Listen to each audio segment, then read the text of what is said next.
Hello, hello, hello, hello, everybody. Good evening, good morning, good afternoon, wherever you're at in the world. I don't know where people are tuning in from, but I just know that I'm here on the amazing East Coast of the US of A, because I have to say that now because of people that watch from all over the world. So how is everyone doing? I don't know where you're watching, if you're watching us on Facebook, if you're watching us on YouTube. Either way, you'll have to, if you're watching on Facebook, you'll have to get permission to StreamYard so that way you can comment. We love comments. We want to hear you. If you're on YouTube, just go ahead and comment in YouTube, and then we will be able to chat with you that way. So, listen, it's a Thursday night, and it is still the month of March. We are a year into whatever we're into, right? The anniversary has already happened from when the world shut down. Who'd have thought that the world was closed? Like, I thought store closes, but the world closed. And so now, it's Women's Month. We're getting ready to celebrate. We have to celebrate the amazing women who have been holding things down over this past year. It was during Women's Month last year, and I know there were some things that got shut down. Some events that I had to go to were just shut down. And we had to pivot, we had to shift, and we had to learn how to just show up anyway. And we had to learn to just be ready. So this is one amazing queen, sister queen girl that comes to mind when I want to say as far as being ready. Because that's the theme for us women. We have to always be ready, be ever so ready. So, like, for instance, I had, it's Celebrating You. All of you know I have the Celebrating You Women's Conference and Expo, and that's something I have every year. And it's honoring women for doing extraordinary things in their life, right? Overcoming different things and whatever it is. But they're taking their story and they're making it into something that's going to help other people and being of service to other people. And so I wasn't able to do it the way I normally do it, and that's in person. So early on, I made a switch to virtual. So early on, I started in this virtual space, not necessarily knowing what I was doing. At the time, I still don't know what I'm doing, but, but I just do it anyway, and I just show up, right?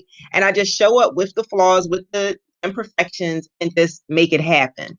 So here we go. I reached out to some people and I just had this big, hairy, audacious goal that, you know what? We're going to have this thing. It's going to be big. It's going to be 25 speakers. Like, it's going to be 5 countries. It was going to be like bigger than life. And so I thought.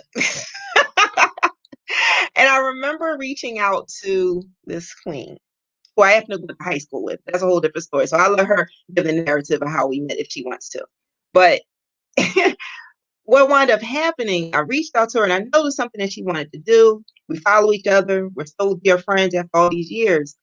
And I knew she had a gift and something was like, you know what? I need you to be a speaker. She's like, let me think about it. I don't know. Let me think about it. I don't know.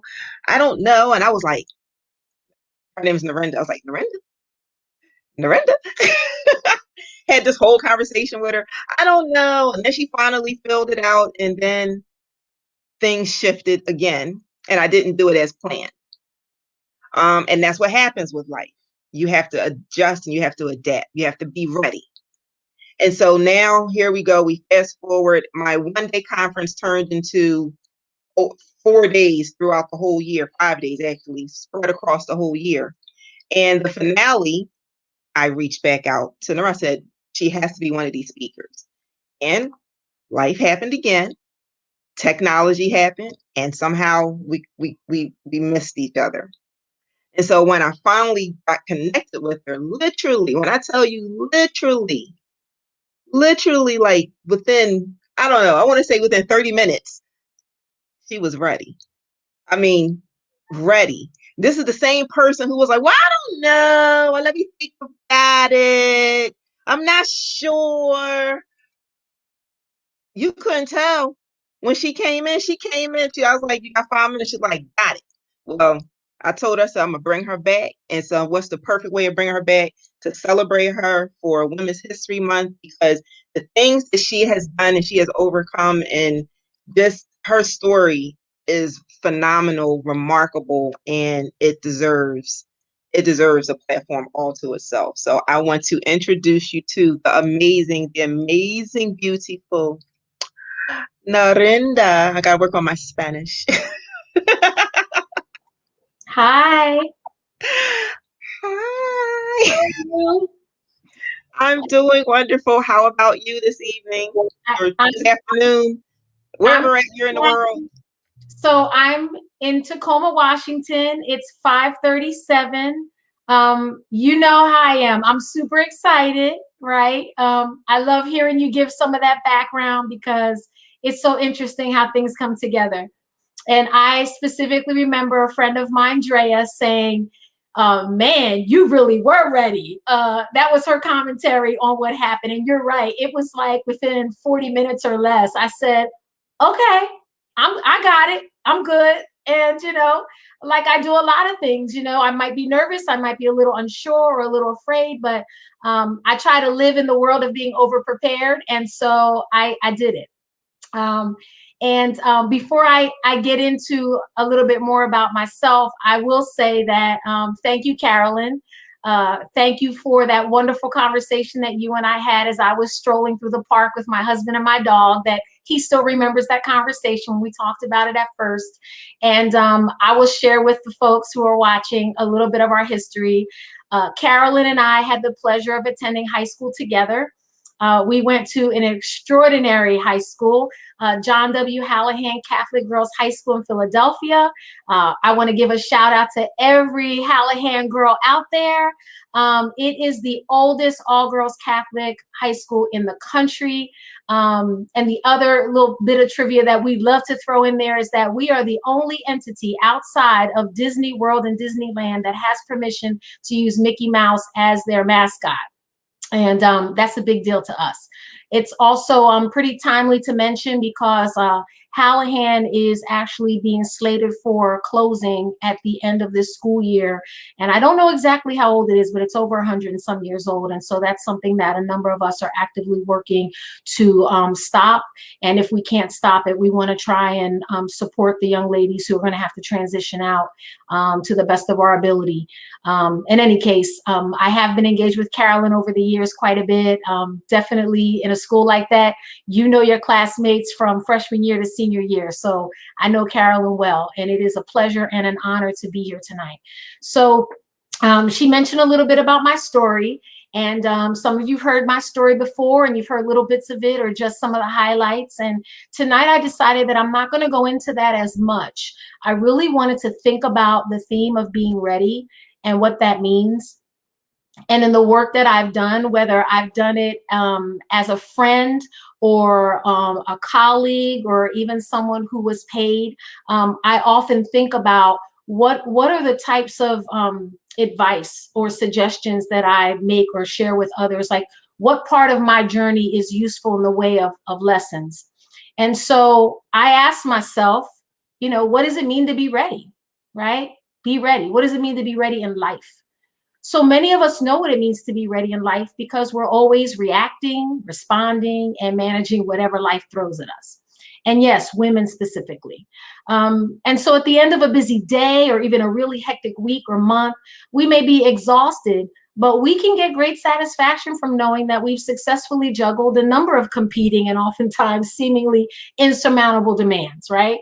So then what does it mean to really be ready? And in life, it makes me think of this expression that some of you may have heard before, prime the pump, right? And how many of you have seen, maybe you yourself have pumped a well, right? A water well, maybe you've seen it done on TV. Many of us already know that it's by pouring that small quantity of water from the pump that primes it and allows it to function more properly. So I decided, well, why am I thinking about that in relation to being ready? Like, what is that exactly, right? Like, the pump's there, it's not doing anything. You go to pump it, you got to get a little bit of water out. But as you continue to pump it, it really starts to get into the flow. And now you've got volume, right? as to use another expression, now you're cooking with gas, right? You've got more than just a little bit of water flowing, right? So it's that pouring of that small quantity of water that allows that pump to function more properly, which suggests that you kind of have to be moving already, or you got to get moving. You've got to start some sort of action. So I went looking in the dictionary, as I often do, trying to understand a little bit more about maybe the history of a phrase or the etymology of a word. And the Oxford Dictionary tells us that priming the pump means to stimulate or support the growth or success of something by supplying it with money.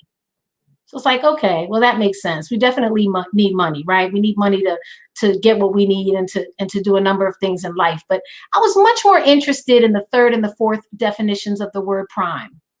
And so prime is the active, thriving, or satisfying stage or period, as in she's in the prime of her life. Or prime can also mean the chief or best individual or part. It can also mean the pick, right?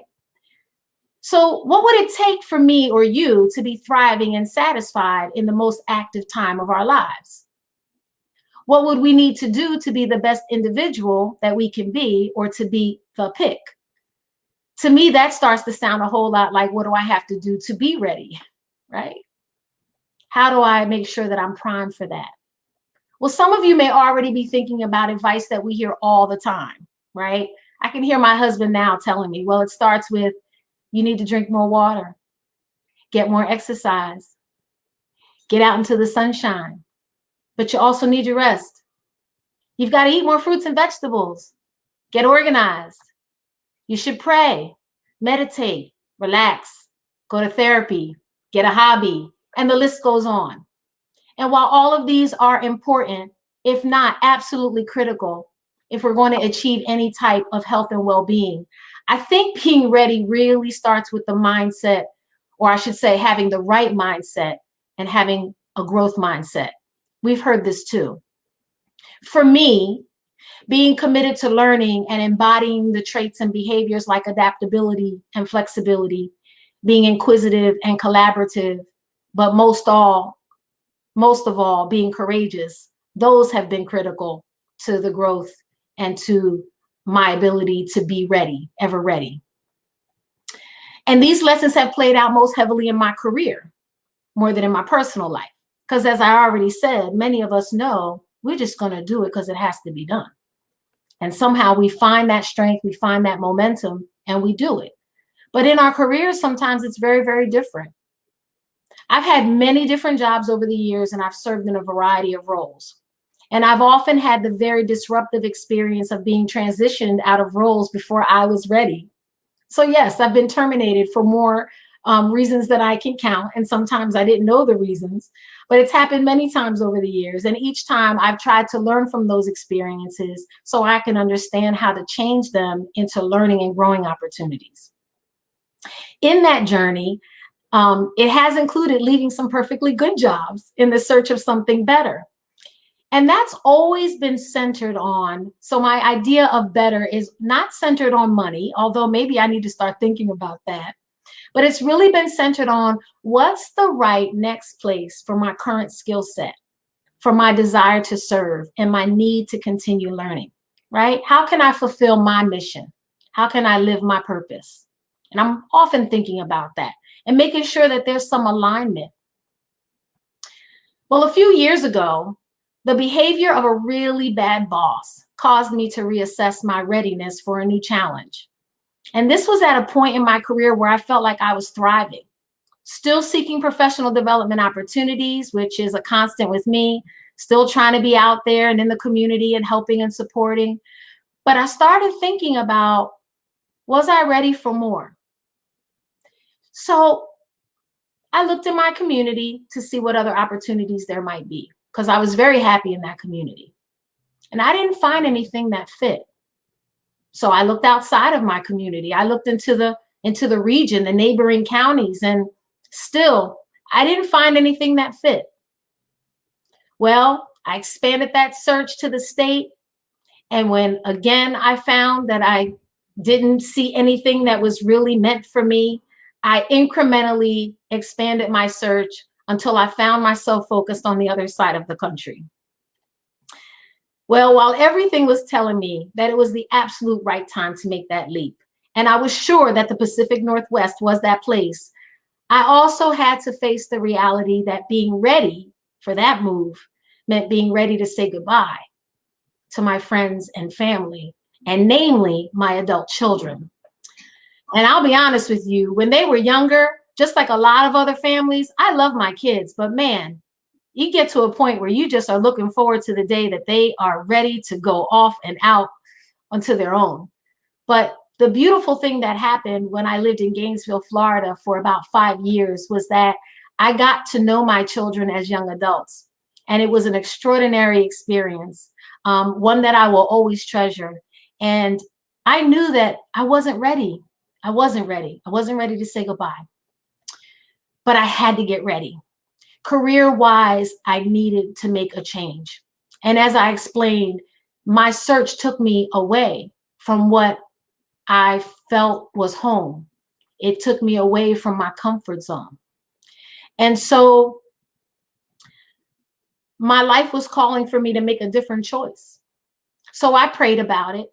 I went for a lot of walks with my husband and my doggy. And we talked. And I talked to my children. And then I came to some peace about it and decided that I needed to make the move. And the truth is, because my children and my husband know who I am, they were very supportive, but also encouraging. And that's what allowed me to have that peace of mind. So I updated my resume. My husband and a few select friends helped me search and prepare for anticipated interviews. And within 3 months of a very concentrated search on the Northwest side of the United States, I was able to accept an offer in Portland, Oregon. And I was pretty impressed with that because the overall search actually took quite longer than that. But once I zeroed in on a specific geographical location, that's when it only took 3 months. So there are stories and lessons within that experience alone, I can assure you. And I could talk all day. But for today's conversation, I want you to think about, as I often do, what's within your control, right? What's within your locus of control? And what are things that you can do to ever be ready in your career?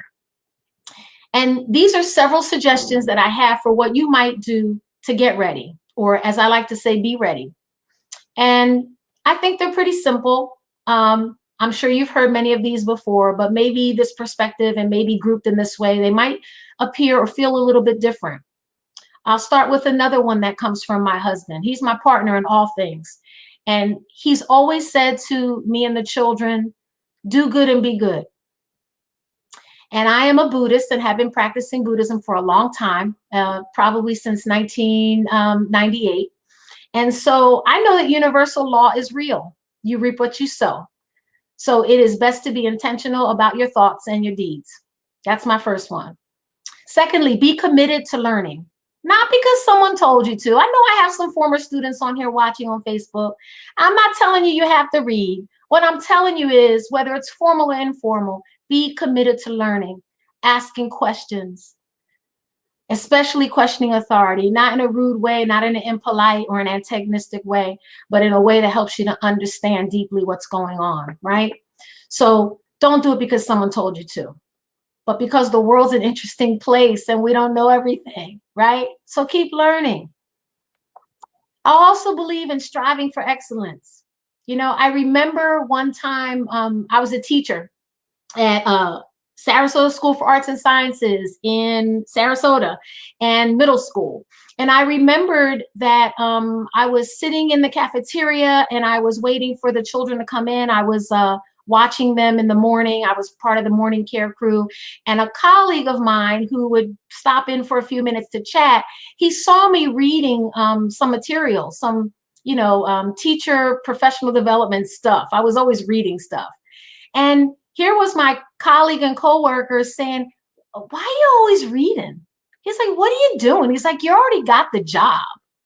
And I thought it was funny because I actually thought that all the teachers were doing what I was doing, trying to learn more so that way we could do better and be better at our job and be better at connecting with young people and helping them to read proficiently. But I learned, and that was just one little lesson, but I learned over time that everybody's not really striving to be excellent. And I would say that's their loss. I've had a wonderful, I've had many wonderful lessons from choosing to be as excellent as I can be. And that is not the same as being a perfectionist. I know there's some inherent flaws in that. None of us is perfect, but I think striving for excellence is important. Caring about the integrity and the outcome of your work, it's important. It matters. You want an A, you put in an A's worth of work. You want to wow somebody, then you do the most. That's what it is. And it's more important that I wow myself than anybody else. So for me, that keeps me honest. The next thing I would say is maintain and update your resume. That's another thing I've gotten a little bit of teasing about, but it's not a static document that you only refer to when you're looking for a job. I understand that's its primary function, but as an educator, I was able to use the curriculum vitae format, which allows you to include nearly all of your professional accomplishments and achievements. But outside of the education sector, you have to be more selective about what you put on a resume. So what I do is I maintain a document that looks a lot like a curriculum vitae, and it's just really a running list of the jobs that I've had. And with expansive descriptions about the work that I've done in different types of format with different outcomes that I can highlight various accomplishments. And what that allows me to do is maintain a record of my relevant career accomplishments, my skills, etc.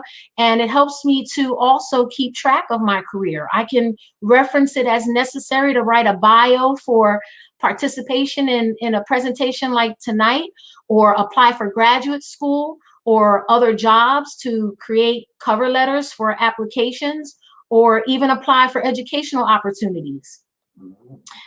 The other thing is LinkedIn. And those of you who know me, I talk about LinkedIn all the time. I was one of those very sort of suspicious naysayers back in the day. So I was a little bit of a late comer to LinkedIn. I didn't actually join that network until 2013. And while it's primarily known as a networking platform, I have found it to be tremendously stimulating and supportive as a learning environment that fosters leadership and education.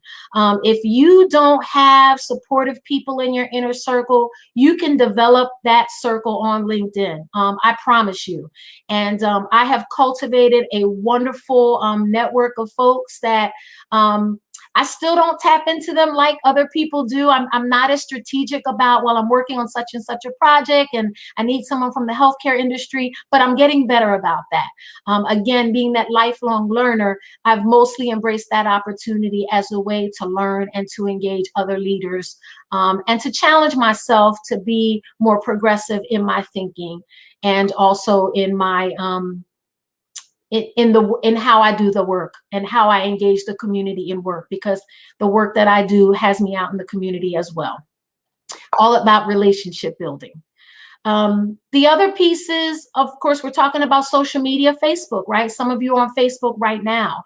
And I really promote kind of keeping a separation between your personal Facebook participation and your professional. So I have a professional Facebook page, and that's another opportunity where I can engage more locally in my community. I can join groups that are of interest to me, and I can promote community resources that are generated through the work that I do in my day job or in my work with Fierce Buddha Productions.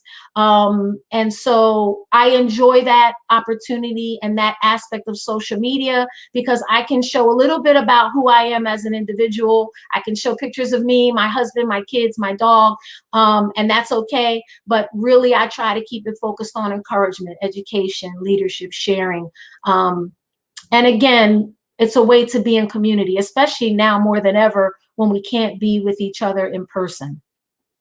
So with both LinkedIn and Facebook, here's another thing that I do. I really am pretty consistent about lifting up others by acknowledging and celebrating their career milestones.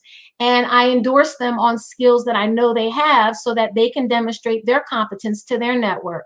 So if you're familiar with LinkedIn, you know what that is. But if you're not, you might want to know that you can identify a number of different skills that you say you possess, and people in your network who've had the opportunity to work with you and know those skills to be evident in you, and they've, can attest to that, they can actually endorse you. They can just, check off that skill and say, yes, I know that, Norinda or Carolyn can do these things.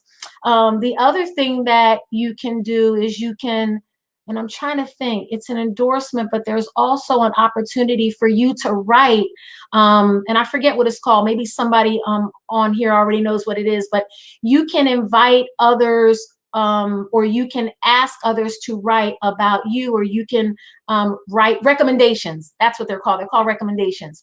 And those are like little blurbs or paragraphs that you can have on your LinkedIn where people give little testimonies about you, or just can say what you were like to work with. And it can be relevant to a project or a job. Yeah, you can have your friends go on there and write something about you, but it's certainly much more powerful when you have, and realistic, right? When you have a professional relationship with someone and they do take the time to do that. So that is something that I totally take advantage of on my profile, and I strive to do that for others as much as I can. So the next thing I would say, and it looks like it's almost the last thing I'm going to say, this is really important. You have to have an inner circle of folks that love you, right? That lift you, but also keep you honest. You have to have friends who are on your side, but who keep it real, so that you can stay grounded and encouraged. This is so important. For me, it's been better than therapy, right? That's not to say when you need real therapy, you don't go get it. But I'm just saying, it can keep you from that. When you have people that you can go to, that you can trust, it makes such a difference. And I've been very fortunate that I have a number of people who have done that for me and make me feel safe and, again, lifted up and encouraged and strong, right? And so when I think about the individuals who have most heavily influenced my attitudes and my behavior and my search for excellence, I think of mostly women. I was raised by a single mom. I think about aunts and friends and cousins. And I think about words like brave, tenacious, determined, right? Persevering. And my new old school favorite word is grit. And there's no coincidence there, because Tacoma is known as the city of destiny, but it's also known as Grit City. And that fits me just fine. Being a Philly girl myself, I get it. So lastly, I just want to say, be fierce. It is okay to be afraid, but don't ever let that fear stop you from becoming who you were meant to be. We're all here to serve in one way or another. So I ask you, what will you do so you can fulfill your destiny? Peace and thanks for listening. I'm here if you have any questions. Thank you, Carolyn. Oh my goodness. Yes, he was like, fierce. You're the fierce Buddha, and I'm the fearless. So we're fierce and fearless together, right? There we go. Fierce and fearless. That works. That works. Fierce and fearless. Yes. So listen, we had quite a few people who jumped on, who was commenting, and I jumped in too. So hey, let us know where you're at, who you are, where you're from, so we can show some love. So we saw our Hallahan. I want to see where people are at. I want to know geographically. Tracy. Yes. Oh, that's my girl from elementary and high school. Oh, y'all gonna make me cry. I always get emotional when this happens, right? then I see my husband, who's definitely a fan. Oh man, Kelly, I love you too. Man, these people, you don't know, right? You got much love. Here's your support system you talked about. I'm gonna tell you. So I want to share something with you all, right? I'm also known for being really authentic in my communication, and I've been more transparent than some people think I should be. I've talked about that recently. But what's interesting is, in some of that, I have had two women, and this happened to me last week or the week before. I did a presentation for another group, and I've had two women say to me, after I shared a little bit of my story, they said, wow, I never would have guessed that looking at you. That part. I thought you had it all figured out, right? I thought and I get it. You almost don't even have to finish that sentence. I get it. And that is partly why I do share the way that I do, because I remembered, right, being that little brown girl who was looking up and seeing these really polished people, right? I mean, like the pearls and the suits and the pantyhose, which nobody wants to wear anymore, right? And I would see all that, even the car and the demeanor and all of that, and I would be like, wow, how do I get to be like that? And so it became emblematic of something that I want to aspire to. And I think in that, I wasn't prepared to accept the fact that, even though we hear it all the time, we're all human beings. I think when it came to career and growing and trying to be excellent, I had this ideal in mind that was not real. It wasn't real.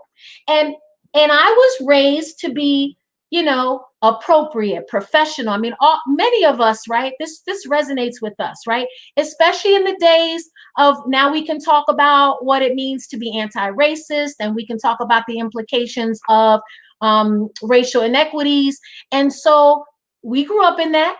We're not spring chickens. I'm not hiding my gray today. So we get it, right? And I remembered seeing a lot of mostly white women in positions of leadership, power, authority.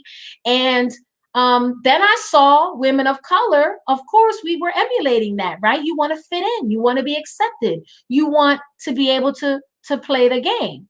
And you can't play the game if you don't wear the uniform. There right? you go.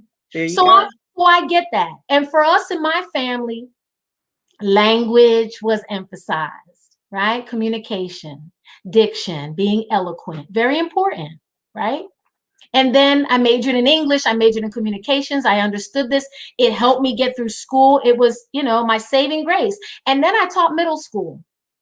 And in middle school, of course, as a reading teacher, as a language arts teacher, man, you better be precise with language. You're influencing the children. You're a role model. You better speak properly. And you know what? I didn't think it was working. I didn't think I was getting their attention. And I was like, you know what? I said, I think I'm going to have to keep it real with these people. So I relaxed my speech. As Ruby Payne would say, I shifted into another language register. Some would say maybe it's code switching. It wasn't really, I don't think it was code switching. It was me getting a little bit more comfortable speaking in a less formal way as I was working with my students. And it was a little bit of code switching. Girl, I got so comfortable. We from the hood, so it is what it is. Come on now. Like, we from the hood. It was code switching. It was another language. Right. It was like, you're bilingual, you're actually trilingual. Exactly. So I have often said that it means that I'm polylingual. I agree with you. But the truth is, I was code switching most of the time so that way I could fit in. And my natural, most comfortable state was to speak a little less formally, right? So yeah. And that's what I employed when I started to work with my students. And I think I got so good at it that some of them probably didn't even know that I spoke proper English, because I would just say all kinds of things to them. Because but you know what? By doing that, you were able to relate. They were able to relate to you. So you made it more relatable. So they're like, oh, okay. They made it possible. Yeah, I mean, absolutely. So yeah. I certainly wouldn't take it back. It was very effective. And basically I approached it this way and shared with them, this is another skill that you'll have, knowing when to employ the right language, right, at the right time. And it's okay. It's okay. But anyway, that's just part of how I look at it. I think, not everybody wants to do that. For some people, it's really critical that they maintain whatever it is that they're trying to put forth, right? So I'm not into the fake it till you make it. That's a whole other thing. I mean, if you need to do that as a coping mechanism, I get it. But I was just having this conversation with a colleague today. I'd much rather be in the space where I can be myself. And even whether I'm a leader or I'm reporting to someone else, whether I have direct reports that I'm influencing. Well, let's call a spade a spade. We don't learn how to be, you know, into our authentic, like, we got those people saying, we love you, be fierce, so you can't be fear when earlier on, the fake it till you make it, because we had to fake it, right? Right. We had to, in order to fit in. I mean, look at, the school that we went to. It taught us how to, position ourselves for a society that did not necessarily fit us. But it did, because that was just all I knew. So it felt comfortable to me. That was okay. Like it was okay. And it was compound. And I think the reason the difference is because it mirrored my home. So everything in school and everything I learned about the world was kind of like, it was a utopian society kind of, for the most part, right? Everything was that one thing. And then I'm home and things were pretty much the same, on the same sphere, although there was diversity. So it was different, but I was used to things being different, from coming from a multiracial background. So I understood that. So it wasn't a hard shift for me to be able to speak proper or speak like a white girl, whatever that's supposed to be, or, because I enunciate and I can pronounce all of my vowels and syllables. So, but then I can get real straight hood with you with that too, so, and use all of the dialect, all the language, all of the mannerisms that come with it, depending upon my environment that I'm in. So, the fake it till you make it, that's kind of like, we did have to adopt it. But now when you start to understand who you are, and it comes with, unfortunately, it comes with age, with wisdom, as you get older, as you go through these experiences, then you're able to now say, you know what, I'm just going to be me. And you know what, some of that really is me, because I was so comfortable in it. Like, I am still, like, it's so many different facets in me. It's crazy. Like, I'm still the suits. Like, I remember my youth, they used to call me Suits, because I was always in a suit. The people at my job, they used to call me, what they say called, this one girl, she used to call me, I'm Olivia Pope. She's like, oh, you got your Olivia Pope suits on. Olivia Pope suits. Because I would just come to work with suits. I remember that was me. I was always wearing suits because I just liked the way it felt. I was always suits. I never had, it was nothing in between. I always either I had suits or I had jeans and sweats. Right. And it was nothing in between. There was nothing stylish in between. Like, I had to learn how to do that, because, everything, because it was a uniform. I went to Catholic school. It was a uniform. Exactly. So I went from one uniform to another uniform. Yep. And then when I changed my uniform, I was just whatever, with my sweats on or my jeans on and a sweatshirt. It was whatever. It was just to be comfortable. It wasn't to be fashionable, because that wasn't how I went out. I went out with my uniform. So that kind of transitioned into my whole life for the most part, until you start to peel back those layers and start saying, hey, wait a second. I, I feel comfortable in this other stuff. Like, let me try something else. Let me just be me. Let me figure out who I am. And then I can show you who I really am. So I don't have to fake anything, because I've already made it. But we've been taught, based on what we've seen. We've been taught to, I just had this conversation yesterday. We've been taught to follow directions. We've been taught to memorize things. We haven't been taught to think. We haven't been taught to be creative. We haven't been taught, we've been taught to follow. We've been taught to fit into a certain, certain whatever. We've been taught to follow a certain track in everything that we do. So once you start to go against that, you're like, you get looked at kind of weird. Like, what are you doing? Like, you're falling out of line. Right. You're falling out of line. And I think that's where you have the people and I think that's probably why me and you were pretty much similar, because we had this utopian society with school.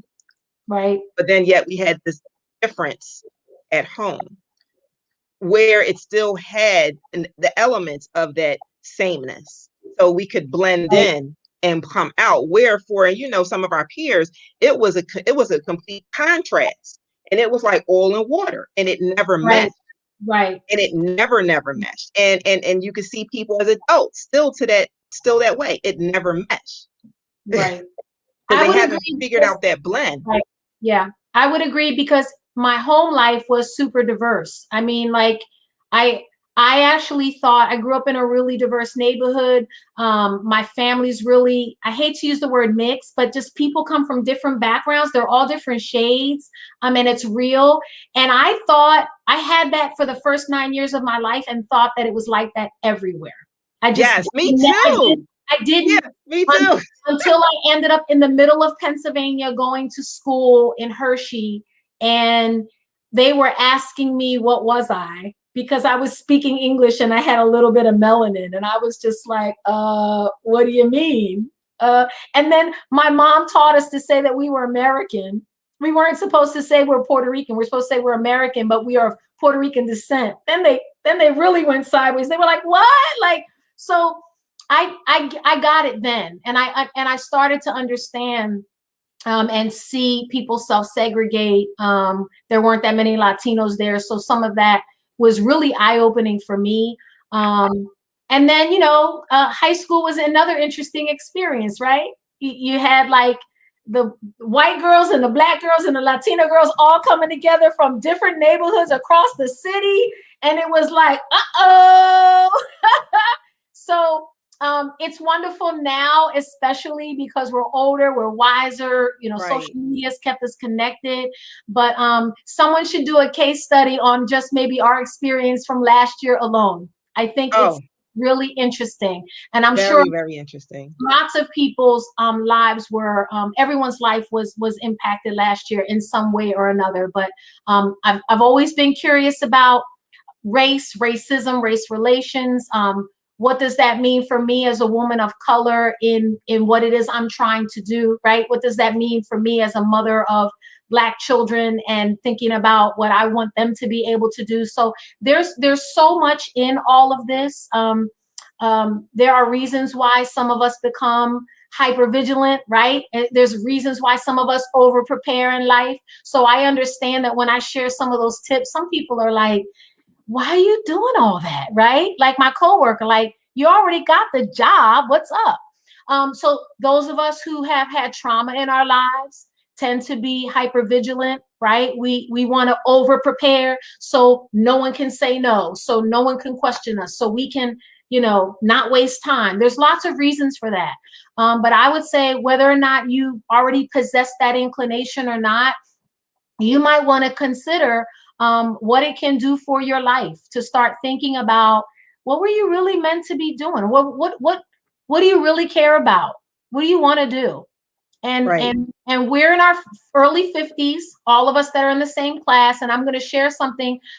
There's a classmate of ours, and probably several, who've had, are dealing with health issues. And one of them recently had a heart attack. And she's just really asking a lot of deep and heavy life questions. And she is Yes. just feeling like she's in a rut, right? And one of the things that I'll say all the time, we're getting old, da da da da, whatever, right? But universally speaking, we're still young. We got Oh, up, absolutely. right? We woke up Absolutely. today, we're alive, we're breathing, we have capacity in some sense. So for me, it's always about, what can you do?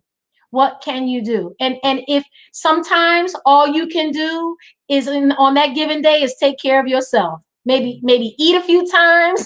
Maybe you know what I mean? You take care of some of the basics. And sometimes we don't even do that. We're in our head. Yeah. We're not eating. Well, you know what, too? I think a lot of times we're in our head even more so because this has been the only way to communicate with people, right? So now we see more of what people are doing or not doing. And then we go into the compare, and then we go into the You mean like because of the virtual world, now we're seeing into because of the virtual world, it's a benefit for a lot of us, but then for some of us it's not, because it's putting things out there that may not benefit or may not help. and Like I'll give you a case in yeah. point. Like I'm going through, I'm on my computer, my work computer, and it pops up I think it's MSN is my browser. So, and because I have to go there so I can get into our whatever website I have to go to that's work related, but I have to go through that first. And of course, the little news feed pops up. And I was like, wow, is there anything on the news feed that doesn't start with such and such died, such and such murdered, such and such killed, such as this, such that? Like, Right. I couldn't get away from it. And I'm like, that is that just sinks into your spirit. It sinks into your soul. So it's a constant reminder. It's a Yes. constant reminder. You turn the news on, it's a constant reminder. Your social media feeds, it's a constant reminder. So a lot of times, so here's the thing, here's a tidbit. I'm just give y'all a little tidbit with this algorithm thing. So if you notice that sometimes you'll pull something up, like let's just say you open up an article and it's talking about the I don't know, tea in Tibet. I don't know. And then all of a sudden you start seeing all these things pop these articles about tea. Some in Tibet, some other stuff in Tibet, or some tea somewhere else. You're like, wow, like the universe is really speaking to me. Yeah, but it's no, it's because that's what you're feeding it's thinking for you. And it's like, oh, you like that? I'm gonna give you more of it, more of it, more of it, more of it. So when you go on these crime things or you go to look up stuff that has a negative, spirit to it, it's gonna say, oh, I'm gonna give you more. I'm gonna give you Right. more, and then you get overwhelmed because it doesn't stop. So when I see it, I don't click on it because I don't want it to know I'm looking at it. Right. So it'll keep giving me more of it. I'm like, no, I Right. don't want any more of it. Like it's that's how it's become programmed. And even for a Yeah. person doing well or think they're doing well and they're mentally well, not saying, the things that you're doing, but you're in a great space. Just seeing that alone can start Absolutely. to affect you. It can start to Yeah. impact you. I Yeah. agree. That exposure is it's a big deal, right? And we don't think enough about what we expose ourselves to and what that influence does to us, how it influences us. So you're absolutely right. And the other thing that often comes from this virtual engagement is we're comparing ourselves, right?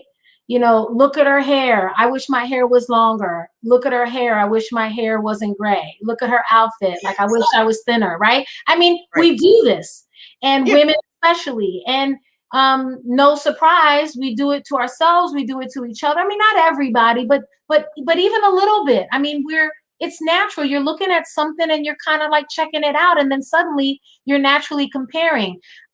I like to think more often about this. And I just told my husband this yesterday. One of the blessings of going to an all-girls school was not feeling like I was in competition.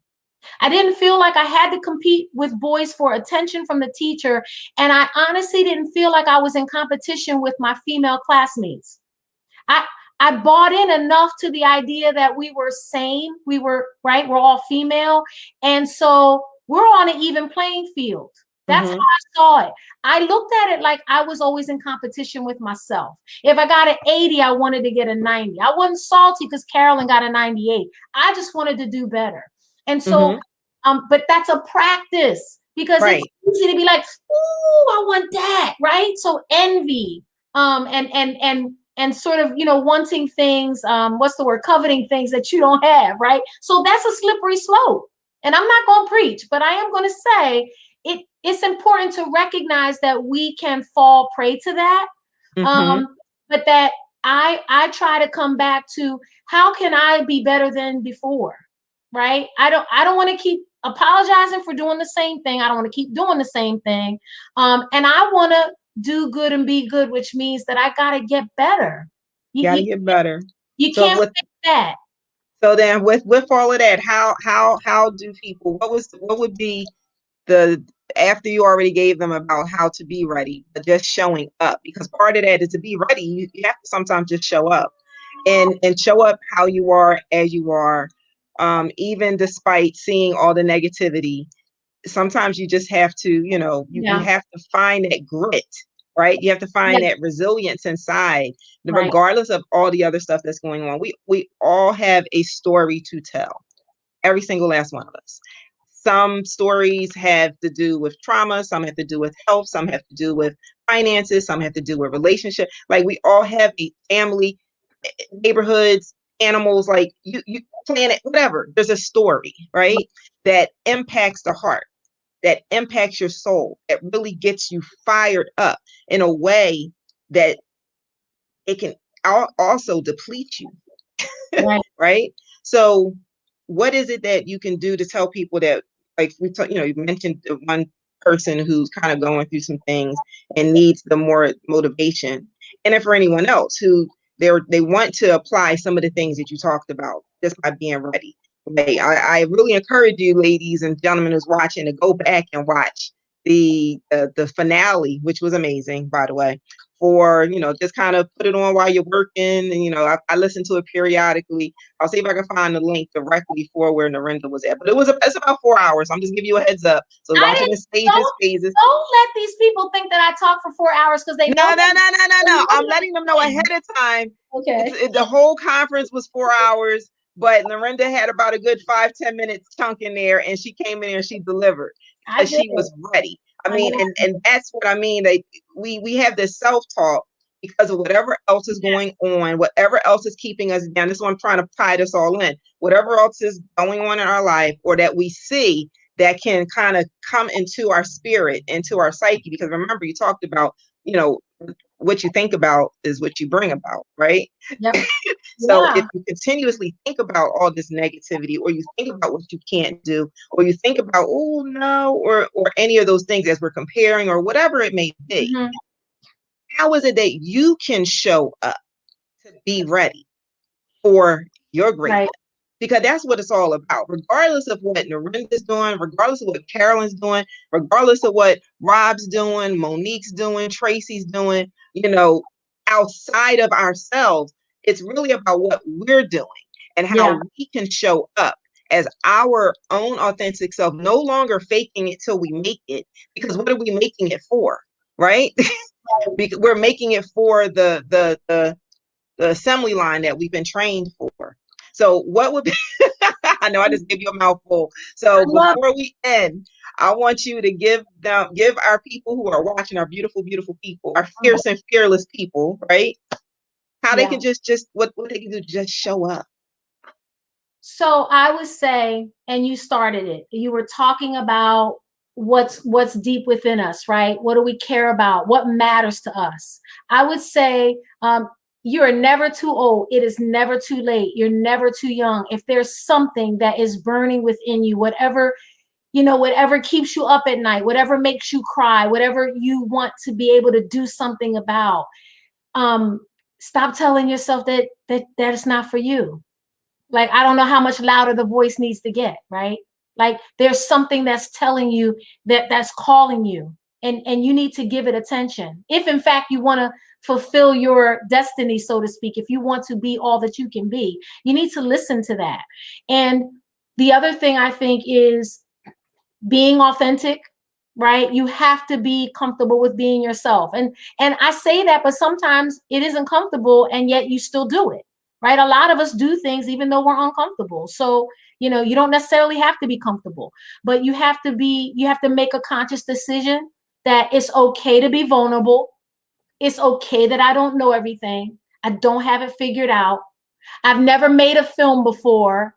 How do I do that? Hint, hint. I've never had my own business before. I never owned a hair salon. Hint, hint. How do I do that? Right? I've never been a DJ and a music producer before, but how do I do that? Like, if you're waiting for someone or something else outside of you to activate you, right? You might be waiting too long. And our hope, I think, our collective hope is that if you are within earshot of this conversation, or if you hear anything about it, that you might start to give yourself permission to think about what you can do for yourself to enhance your life and allow you to serve better and to make an impact and to create a legacy, right? Because for some of us, the legacy is not going to be money or property or anything that has our name on it, but it might just be the influence that we had on other human beings and allowing them to become their full selves. So I say be vulnerable, be authentic, be determined, right? It's okay to be tired. It's okay to stop and take a break and regroup. You can have self-doubt, you can question all of those things. There's no perfection in this. The only perfection is that you understand part of that cycle is getting back up. That's how you fail perfectly, right? You fail, but you get back up. And that's really it. There's, to me, that's the essence of it. You have to be willing, and it's okay to be afraid. I do a lot of things afraid. I told somebody tonight I was nervous about this, and they're like, but you talk all the time. I go, yes, I know, I do. And I've made some formal presentations as well, but it doesn't matter. Like, part of the process for me is like wanting to make sure that what I share speaks to people, right? That it matters, that it does something to either touch them or uplift them. So again, that's being true to yourself, being authentic, and all of that. So pretty much the same thing. Be vulnerable, be authentic, and be determined. Because if you had asked me, and I said this when I spoke for your Celebrating You conference, like, in some ways, I never thought I was going to get off the block, right? Like, I thought I'd grow up and I'd do all these great things, but never really saw myself outside of my neighborhood. So when you leave your environment, you change your perspective. And it turned out to be a really powerful lesson for me that I've actually experienced multiple times, because I've moved several times. And so while I love where I lived, and I love the people that, raised me and that supported me and all of that, and I'm grateful, staying there was not an option. Staying where I was not an option. Like, a tree needs room to grow. I just needed room to grow, and I'm still growing. And you can still growing and blossoming, and yeah. and you go with the seasons, and it's beautiful, and you just get stronger every year. That's what happens with a tree. It gets stronger every year because things have to be shed. It has, in order for it to continue to grow. And what happens if the tree is bound, right? If the tree is too bound, if there's just a little bit of dirt and too much cement, that tree is going to start busting up out of that cement. We know, we grew up in the city, right? That tree is going to shift the sidewalk. It's going to lift up it's going to move mountains. So you either replant it, or it's going to move everything around it. And it's going to be a takeover. It's going to be a complete takeover. So complete takeover. A lot like me. Yeah. I like that analogy. I definitely do. So how can people, I got Monique. Yeah, okay, great talk, Lee. Yes, your hubby's supporting this. Monique says, yes, love it. Everything that is essential to giving yourself permission to know you deserve to let your light shine. So yes, you definitely have to let your light shine. And that's actually going to be a, thank you, Monique, that's going to be a plug for something. But before I do that, can you tell people how they can reach you? Yes. So I should memorize these so that way when I say them out loud, you can write it down. But I'm on LinkedIn. You can find me just like that. Rosario is my maiden name, but I use it as like a middle name now with no hyphen. You can find me at Fierce Buddha on Instagram. I also have Fierce Buddha on Facebook as well, and you can reach me on Facebook, my public page, with my full name as well. So I'm pretty easy to find. I also work for the United Way of Pierce County in Tacoma, Washington. So if you're really curious and you want to look at our pages, there. We're really proud of the work that we do, and I'm excited because I'm on the leadership team. So there's definitely a picture of me there, and probably my email as well. So if it's professional, you're welcome to reach me professionally that way. That's not a problem. If you want to talk about collaborating or getting more information from me about some of my services with Fierce Buddha, some of my coaching and consulting, you can reach out to me on LinkedIn or on Instagram. That'll be fine. Awesome. Well, I am just so, like, this hour just went by so fast, right? Yes. But it was worthy to allow you the space to just blossom. Like you said, that tree had to burst out. Like, you was ready to burst out in that 5 minutes. I was like, oh, I gotta bring her back. I said, I don't know when, but it's happening, and it's going to happen, and it's just going to be all about you. Like, You're it's not going to be hilarious. anybody else on the platform. It's going to be all about Norinda. Thank you. Go. Thank you. Perfect. Women's And this History is Month, good. celebrating you, like Yeah. all day, every day. I appreciate that. And I really wanted to kind of give something a little bit more tangible for folks to be able to use versus, and I know I've shared my story and folks have let me know it's inspiring. I get that. So I'm happy to share it other times. I mean, I've got stories for days. My We students and all my do. friends will We tell all you, do. right? We all Exactly. do. So just wanting to be real specific tonight about how I see being ready, and what that means and what that could mean for other people. And that's important right now. But you're a testament of how you were able to be ready.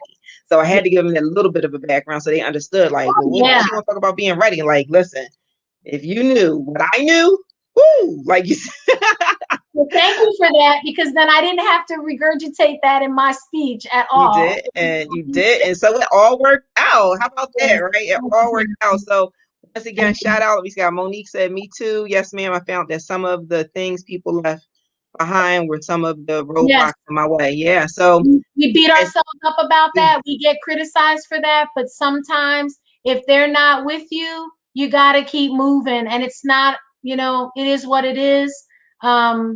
Yeah, that's a sticky one, but it's true. You got to keep moving. you got to keep moving. You got to keep You moving. just do. Well, Norinda, I want to stay true to the time. I'm trying to get better with that because I'm a talker too, right? I'm trying to, it's all, I'm trying to get better. I'm trying to get better. Trying to get better. But hold tight, stay backstage for a second. I'm just going to close this out with everybody. So thank you, Norinda, for spending time with us this evening. Now it's evening for you now. You could probably have your dinner soon, but this has been an honor and a pleasure. And who would have thought that this little "what are you, girl," right? Yes. Yes. Would find yourself globe tracking and ending up in a place and space that you found your grit, right? In a place that's called Grit City. Like, how about that? Like, where you could just be this tree, where you could truly be a tree. You're hilarious. This place is known for trees. They didn't need another one, but I love it. They needed your flavor tree. They needed that type of tree. That's Your awesome. type of tree. They wasn't ready. They wasn't ready. That's Thank awesome. you so much. Well, hold tight. I'm gonna stay backstage, and I'm gonna come back Thanks, when we get done. everybody. Right? Thanks, everybody. So, oh my gosh, this was an amazing evening. I just want to thank everybody for tuning in. I see you, Mari, Monique, LR, that's aka Rob. I see Tracy. I saw some other names on here. I can't remember who else. Oh, and me. And then other people who just didn't comment, but that's okay. And you do it on you can comment on the replay if you watch this on a replay. Definitely follow Norinda. She has a great background for development, for personal development, for professional development, and she's your go-to. I'm just gonna let you know she's your go-to. So now we also heard from Monique had mentioned something about being your light. So if you haven't had a chance to, you're welcome, Rob. If you haven't had a chance to show up for any of my conferences, of course, they're on the YouTube channel. You can go ahead and check them out, listen to them at your leisure. The messages that are in there are very, very vital. I'm in there tripping half the dog on top. I told you I went virtual. It's not known, just showing up. And sometimes you got to show up, whether you know what you're doing or not. It doesn't matter, right? You just show up. Who says what's right, what's wrong?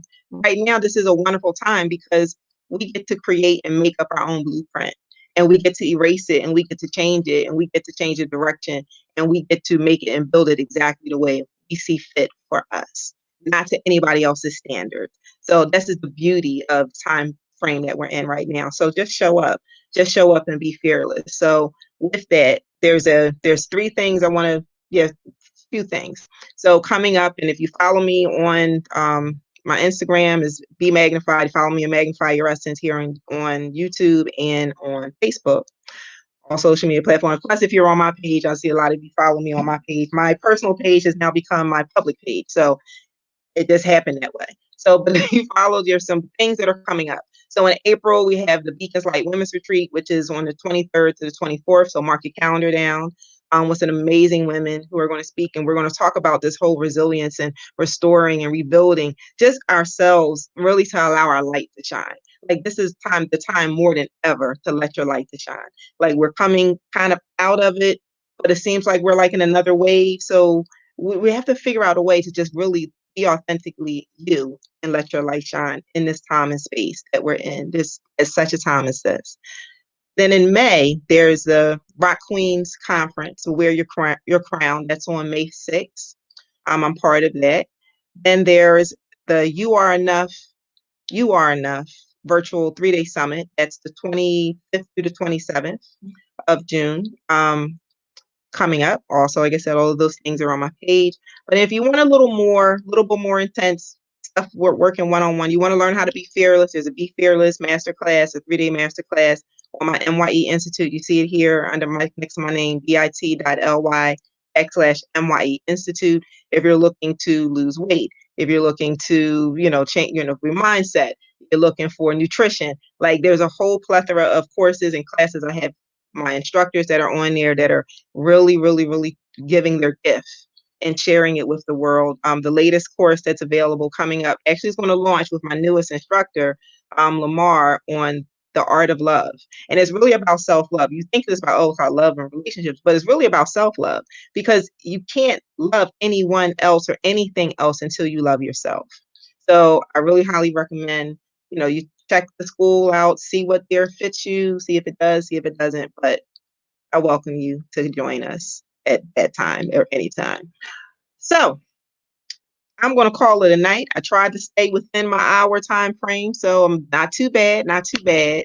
So I'm going to try to do this periodically. As you notice, it says Magnified Thoughts. I'm the author of Magnified Thoughts and the filmmaker of The Good Life. So with Magnified Thoughts, it's just we're sharing these thoughts, these magnified thoughts that we have, this positive thinking, just in order to share and change your life and understand exactly who you are as a person and what gift you have to give to the world. So I want you to do one of three things.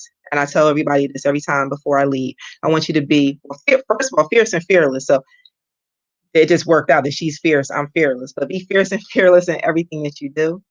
Remember to stay empowered, to be inspired, and most importantly, be magnified. Thank you. This is Carolyn Wilson, and have a wonderful, wonderful night. Bye-bye.